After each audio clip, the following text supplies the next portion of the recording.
right. So I want to go over, oh, just a second, my stuff's over here.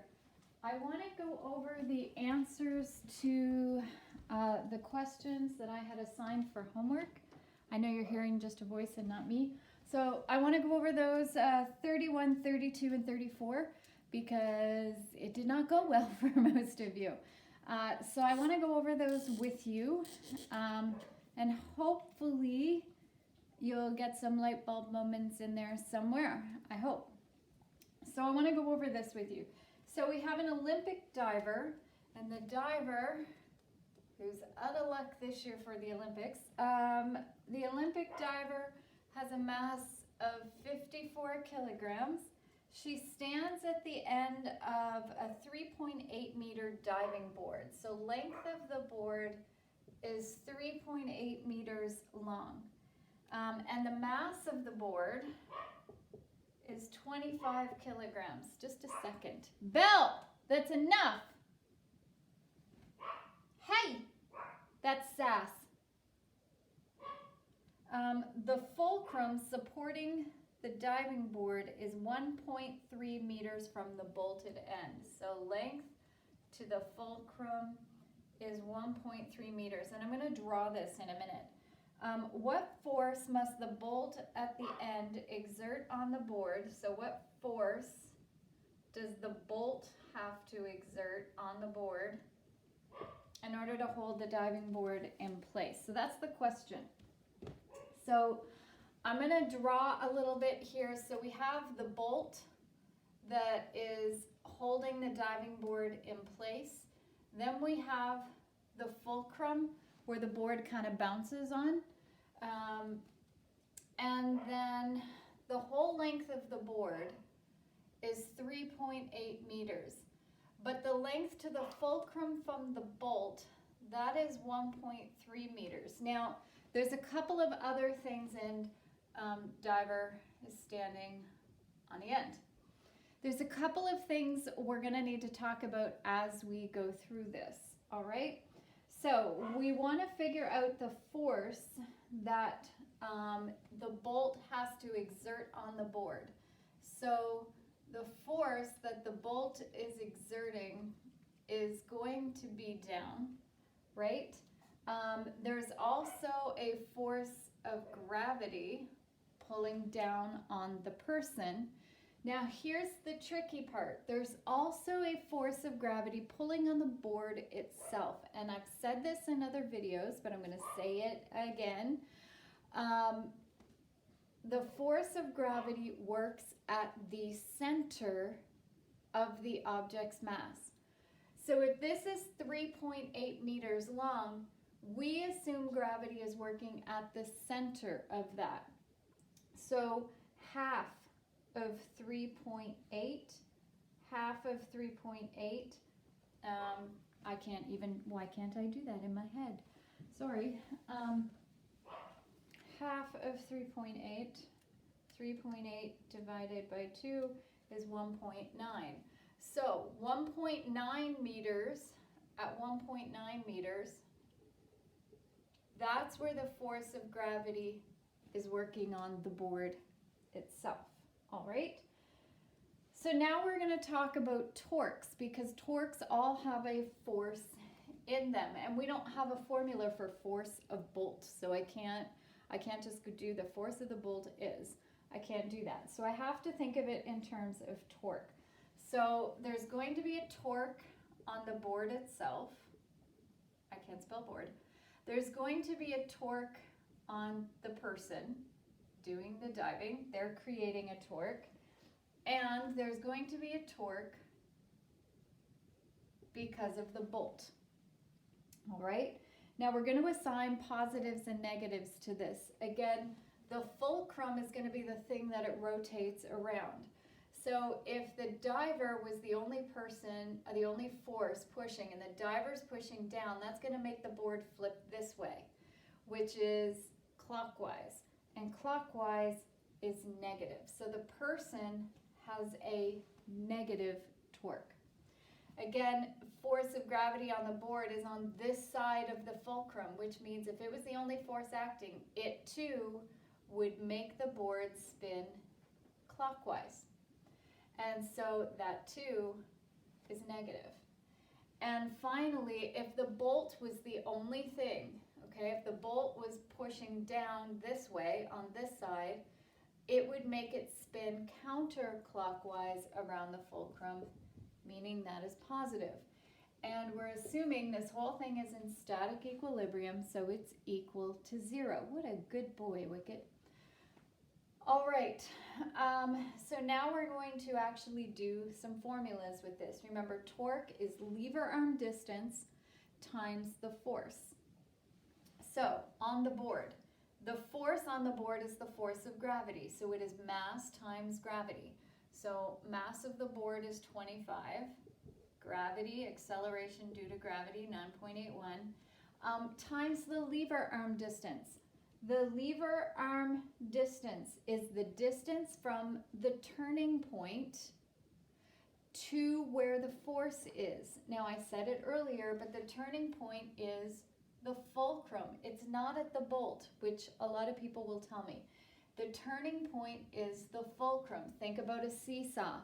The seesaw turns, the seesaw goes back and forth on the fulcrum. So does the diving board. So I need to figure out the distance from the fulcrum to here. Now remember, this full distance here is 1.9 because it was halfway. So if this is 1.3 and this is 1.9, I really just need to find the difference between those, and that is 0.6 meters. So the R is 0.6 meters. That's what my R is. Now the person, the force pulling on them is gravity. So that is their mass, which is 54, times acceleration due to gravity, which is 9.81. Now the R is the distance, again, from the fulcrum to the person, not from the bolt to the person. But if the full diving board is 3.8 meters and the fulcrum is 1.3 meters, then 3.8 minus 1.3 would be 2.5. So in this case, my R is 2.5 because the diver is 2.5 meters away from the fulcrum. Now the bolt. The bolt, we don't have a formula for the force, so we're just going to leave it as an unknown, as F. I don't know that. That's actually what I want to know. It's what I'm trying to figure out. I'm so sorry about the barking dogs. I usually do this later in the day when they're calmer. First thing in the morning, not so much. Autumn. So the R is the distance from the fulcrum to the bolt, which they told us earlier was 1.3. So that's my R, and that's all equal to 0. So now the only unknown that I have is this one right here. So you move everything over to one side, divide everything by 1.3, pay attention to significant figures, of which there are only 2. I got 1100 newtons. The setup is really the hard part. The math part hopefully is not too bad. All right, so that's 31. Even if you go, I never would have gotten that on my own. If you can at least follow it so that next time you can maybe think through that a little more. All right, so now let's do 32. 32? Is it 32? Yeah, it's 32. Let's do 32.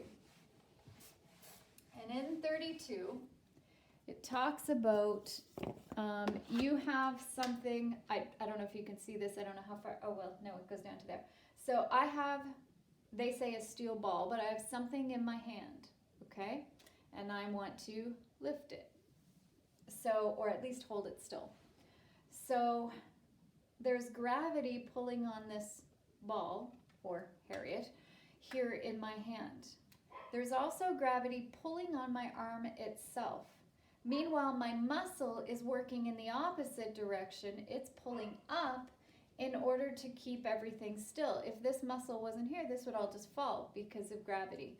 But it doesn't, because I have a very sad, but I do have a muscle there, all right? It's not the greatest muscle in the world, and it's getting old and flabby, but it's still there. All right, so we're going to, I'm going to write out the information, draw a quick little diagram, and then we'll start putting it all together, all right? So they say you are holding a ball that is 16 kilograms. Oh my goodness, that would hurt.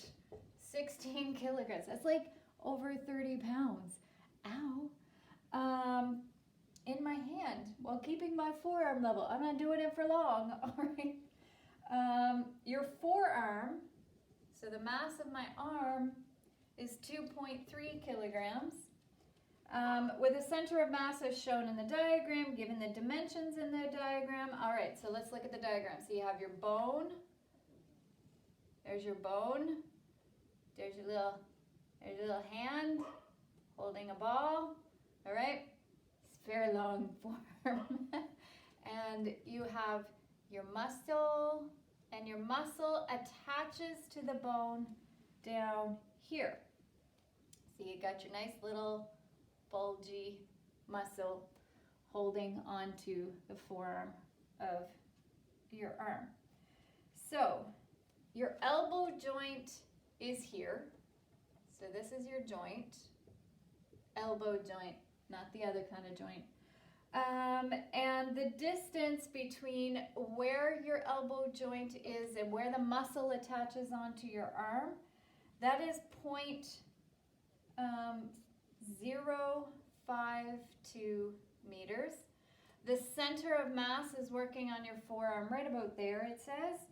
And it says the distance from your elbow joint to the center of mass on your arm is 0.15 meters. And it says the distance from your elbow joint out to the ball in your hand is 0.34 meters. Hopefully that's not too confusing a drawing for you. You know me in drawings, that's probably the best I can do.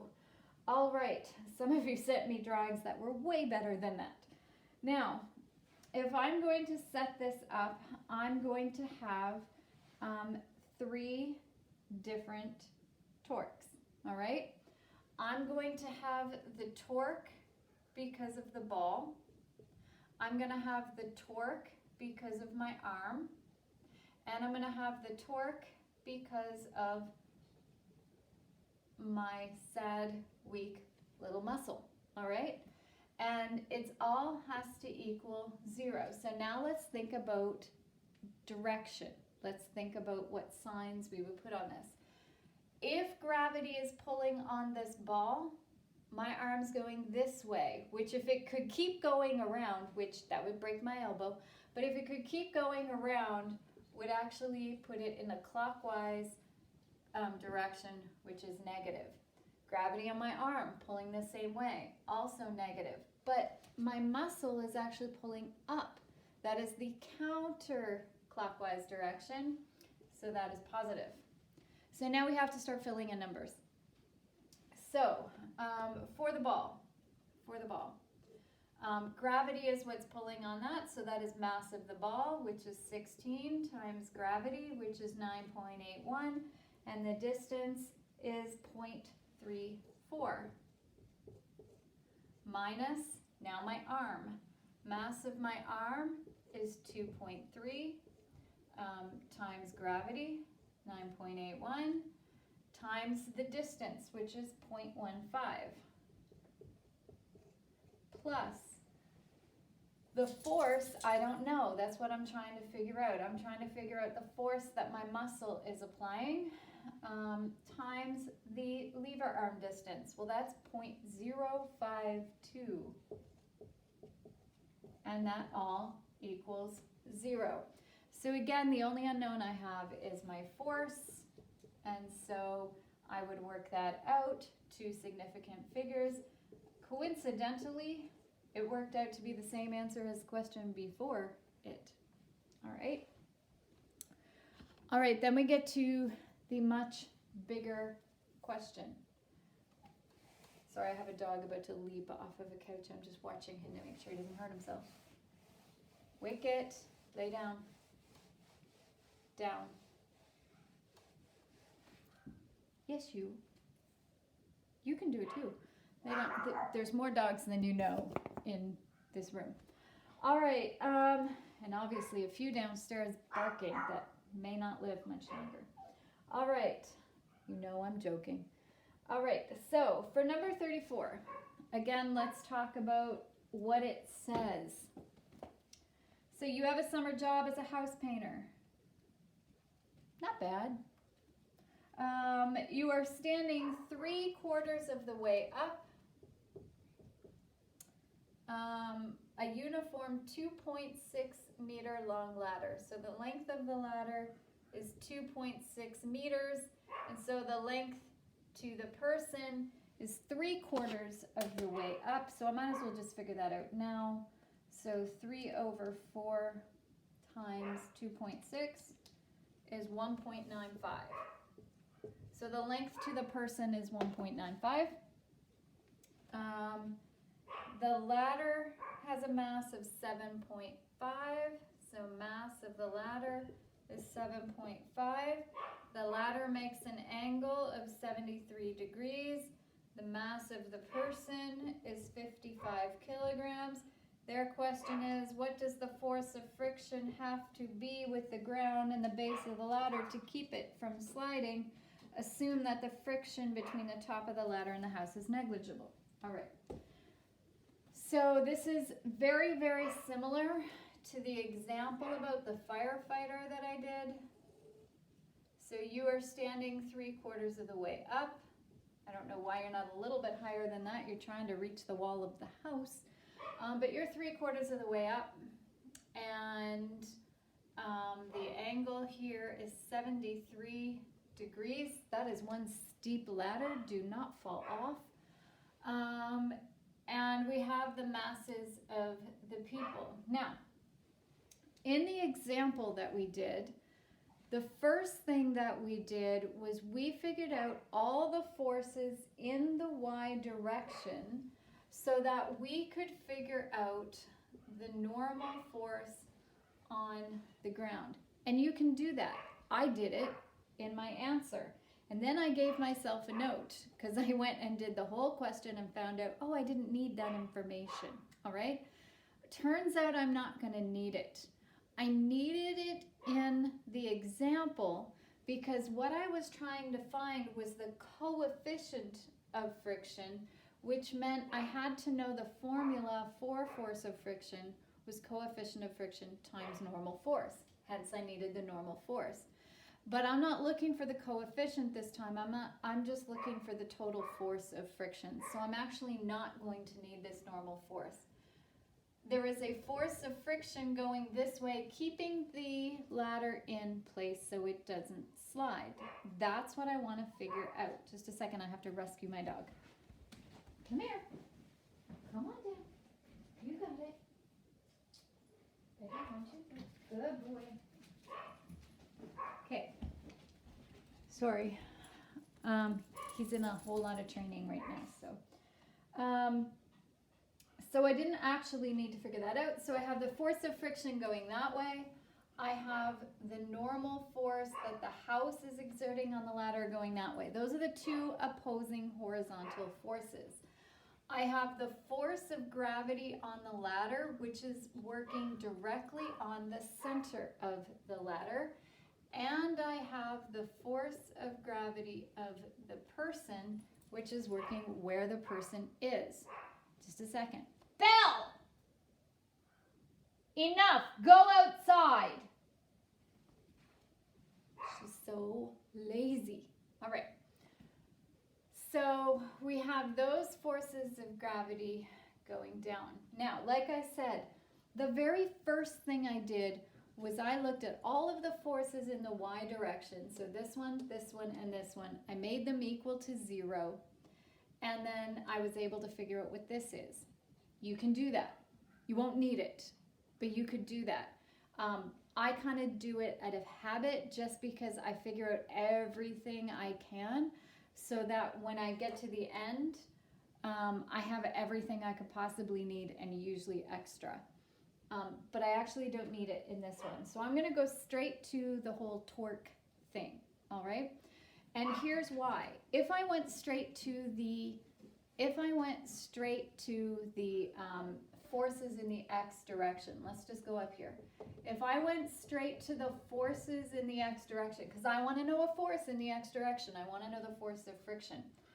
I would have to say that force of friction minus the normal force on the house has to equal 0, because if it's in static equilibrium, the ladder should not be moving left or right, which means the net force should be 0. And I made force of friction positive because it was going that way. I made normal force negative because it was headed this way, and it just made sense to me. So that means my force of friction is equal to whatever the normal force on the house is. So I already have a statement here. I know that force of friction is whatever the normal force on the house is. So I need to figure out what the normal force of the house is. The only way I can figure out the normal force of the house is to talk about torque. So again, for every single force that's going on, there is a torque. So there is a torque because of the normal force with the ground. There is a torque because of the force of friction. There is a torque because of the force of gravity on the ladder. There is a torque because of the force of gravity on the person. And there is a torque because of the normal force on the house. And all of the torques together have to equal 0. Now again, your pivot point is going to be your point of contact here. That will be like your fulcrum in the diving question that we did. That would be the fulcrum. So that's good news, because normal force is happening right here of the ground, is happening right here at the fulcrum, which means my R, my distance between where the force is and the rotation is 0. So that's just 0, it's gone. For force of friction, same thing. Force of friction is happening right here at that rotational point. And so my R is 0. And so if the formula is R times F and that R is 0, it doesn't matter what the force is, that's just 0. So that part is gone. The other forces are all happening away from the pivot point, the hinge, the fulcrum, whatever you want to call it. They're all away from where that rotation would happen. So force of gravity on the ladder would pull this way, which if we pull this way, if it's hinged here, if it was stuck to the ground, it would spin around it like this. Okay, so I always think of if I'm just holding it like this and this were to move, it would spin this way because force of gravity is pulling it that way. That is clockwise, so that's negative. Force of gravity on the person, pulling it the same way, so that's clockwise, so that's negative. Normal force on the house is actually pushing that way, so that would make it spin around counterclockwise, so that's positive. So, torque for force of gravity on the person, on the ladder, sorry, that's an L. So force of gravity on the ladder, my R is my distance. Now here is where trig has to come in. Think about this little triangle here. My force is going this way. My R has to be going perpendicular to it. So my R is down here. I know that force of gravity happens halfway.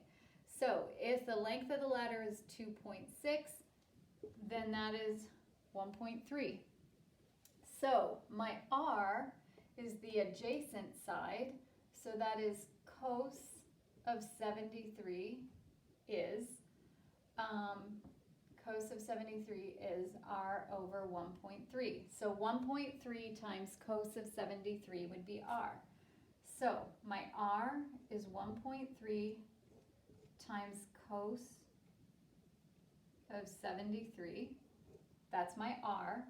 My force is my force of gravity. So mass of the ladder Mass of the ladder is 7.5 and gravity is 9.81. So that's that. Minus force of gravity on the person. Now we said that the person is 1.95, the length to the person is 1.95. So again, same idea. Force of gravity is going down here. So my R is this, and this whole hypotenuse right here is 1.95.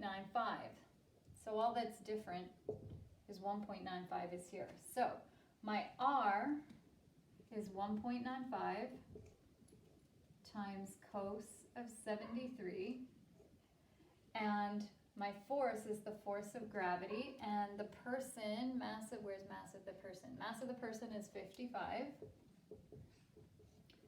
times 9.81 plus, now we have the torque of the house.